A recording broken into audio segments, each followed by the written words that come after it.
et tema isa Agades oli Brandenburgi tõugu hobune, kes kuulus Gunnar Klettenbergile, aga ta ei jõudnud kuigi palju taga võistelda. Hobune sai, võib öelda, kuulsaks sellega, et ta oli üks väheseid või ma ei mäletagi teist, kes sai surma võistlusväljakul, murdis jala ja tuli hukata.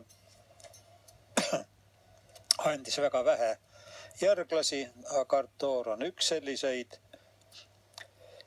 Emaisa on Agartoril Casanova, kes paistab silma või paistis silma väga ökonoomse hüppega.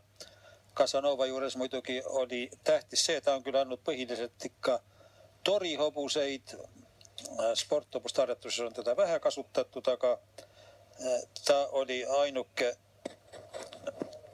otseselt Coeur de la Brière'i poeg, kes Eestisse jõudis ja see on muidugi juba ainuüksi nimi loeb siin. Näiteks sellised hüppeid teevad just Coeur de la Brière'i järglased, nagu praegu hobune tegi. Väga ilusate hüpetega ja sujuvat läheb praegu see sõit. Ratsanik, keda tuleks kiita, on Susan Kaleta, küllaltki tuntud noor sportlane. Jällegi niisugune